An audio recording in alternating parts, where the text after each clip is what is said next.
2 दिवसांपूर्वी अर्थसंकल्प सादर झालेला आहे आणि रोहित पवार मागणी करतायत की यशवंतराव चव्हाण यांच्या नावाने एक योजना सुरू केली गेली पाहिजे।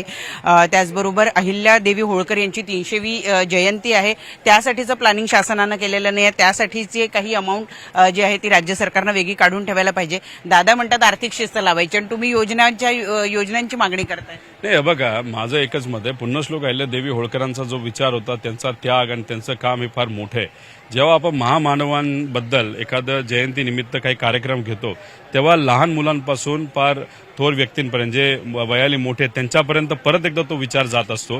त्याच्यामुळे एक विचारामध्ये परिवर्तन हे चांगल्या पद्धतीचं तिथं होत असतं आणि गव्हर्नमेंटकडनं आपली अपेक्षा असते की एखादी मोठी व्यक्ती, सोशल रिफॉर्मर, एखादा राजा नाही तर कुणी जर त्यांची जयंती असेल आणि ती 200वी 300वी अशी जयंती असेल तर एक चांगला प्रोग्राम आपल्याला घ्यावा लागतो। पण भाषणामध्ये अजितदादांच्या पुण्यश्लोक अहिल्यादेवी होळकरांच्या योजनेबद्दल काही सांगितलं नव्हतं।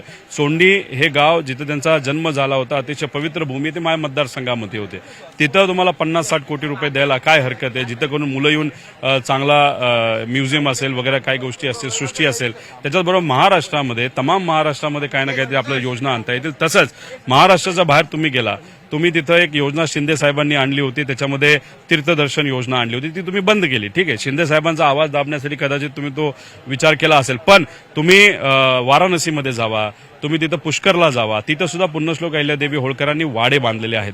इथं असणाऱ्या लोकांना तिथं गेल्यानंतर राहता यावं म्हणून ते वाडे जर आपण हातामध्ये घेतले महाराष्ट्राच्या, त्याच्यामध्ये विकास निधी दिला तर गरीब लोक राहून राहतील ना 200 रुपये, 100 रुपयामध्ये, 300 रुपयामध्ये, असा काही ते प्रोग्राम घ्यायला काय हरकत आहे? त्याच्याचबरोबर भाषणासाठी हे काय बोलतात की लोकशाही अण्णाभाऊ साठेंबद्दल त्यांनी सांगितलं की आम्ही स्मारक करू।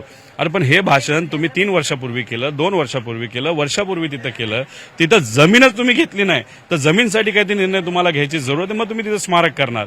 त्याच्याचबरोबर आता हे सगळे महामंडळ, जातनिहाय महामंडळ केली। पूर्वीच्या ह्याच्यामध्ये म्हणलं की 50-50 कोटी रुपये दिले, पण खर्च किती झाला ते तुम्ही सांगा। ती एक प्रायव्हेट कंपनी तुम्ही केलेली आहे, त्याचा काहीच डिटेल आम्हाला तिथं कळत नाही। त्याच्याबरोबर पुण्यश्लोक अहिल्यादेवी होळकरांच्या नावाने धनगर समाजाच्या मुलामुलींसाठी एक मेंढपाळ योजना तिथं आणली होती, 21 कोटी रुपये दिले, खर्च 1 रुपया सुद्धा झाला नाही। म्हणजे कुठेतरी हे सरकार दिशाभूल करतंय, हे आमचं मत आहे, म्हणून हा मुद्दा आम्ही अधिवेशनात मांडला होता। नितेश राणे यांची वक्तव्य जोरदार चर्चेत आहेत। एकतर त्यांनी ते मल्हार सर्टिफिकेट असलेलं एक उपक्रम हाती घेतलेला आहे, त्याबद्दल आपली प्रतिक्रिया काय? आणि दुसरं महत्वाचं त्यांचं एक वक्तव्य आहे की मटण खायचं असेल तर ते हिंदू माणसांकडनंच घ्यावा, मुस्लिमांकडनं घेऊ नका। बघा, अजितदादांनी सुद्धा या वक्तव्याच्या विरोधात तिथं नितेश राणेंचे कान टोचलेत असं मला तिथं कळतंय। आता मल्हार.com म्हणजे ही प्रायव्हेट संस्था दिसते, आता ही कोणाची आहे याचे पण डिटेल्स तुम्ही द्या ना।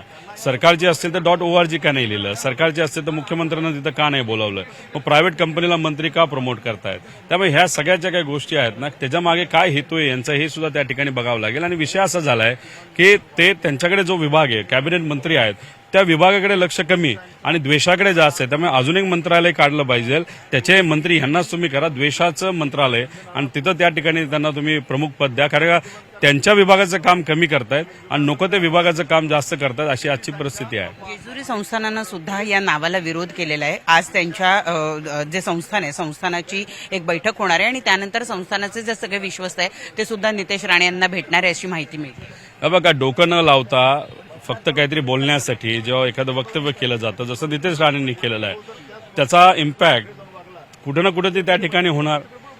मल्हार.com म्हणजे तुम्ही चिकनच्या मटणाला नाही तर सर्टिफिकेशनला नाव तिथं त्या ठिकाणी देताय।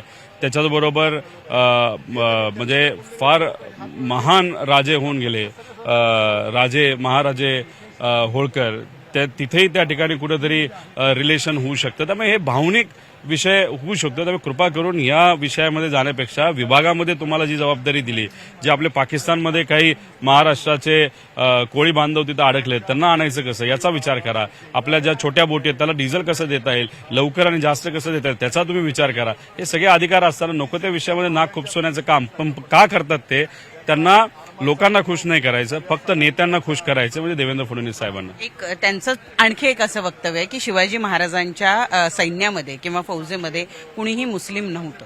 आता कपडे बदलल्यासारखं जी व्यक्ती भूमिका बदलते, जसं की आता पूर्वी काँग्रेसमध्ये होते, सावरकरांच्या विरोधात ते सातत्याने बोलत होते, जो खरा इतिहास आहे तो लोकांपुढे आणण्याचा प्रयत्न आपण ज्या पद्धतीने करतो तसा ते करत होते आणि त्यानंतर बीजेपीमध्ये गेल्यानंतर सगळंच बदललं. बीजेपीला जो खोटा इतिहास पुढे घेऊन जायचा आहे त्याचं कुठे ते प्रबोधन आता हे नितेश राणे त्या ठिकाणी करतात असं आपल्याला म्हणावं लागेल. आणि ते कशासाठी करताय, त्यांना फक्त त्यांच्या नेत्याला ज्यांनी पद दिलंय ना त्यांना खुश करायचंय.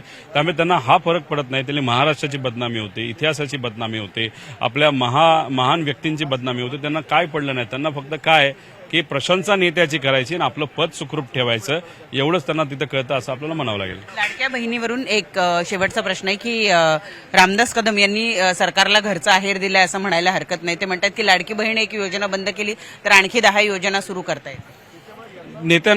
त्यांचे नेते शिंदे साहेब काय ह्याच्यावर बोलतात हे आपल्याला बघावं लागेल.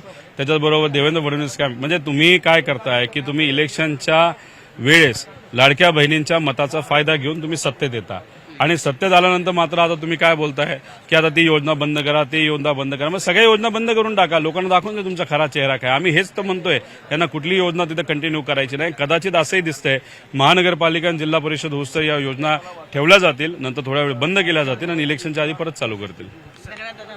आपल्याबद्दल तर होते रोहित दादा ज्यांनी या ठिकाणी स्पष्ट केलेलं आहे की शासन जे आहे ते वारंवार भूमिका बदलतं.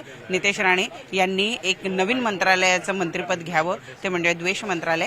त्यांची ही वक्तव्य ही केवळ आपल्या नेत्यांना खुश करण्यासाठी आहे अशी प्रतिक्रिया त्यांनी या ठिकाणी दिलेली आहे. वडील सचिन कुबडेसह प्रणाली कापसे, न्यूज 18 लोकमत, मुंबई.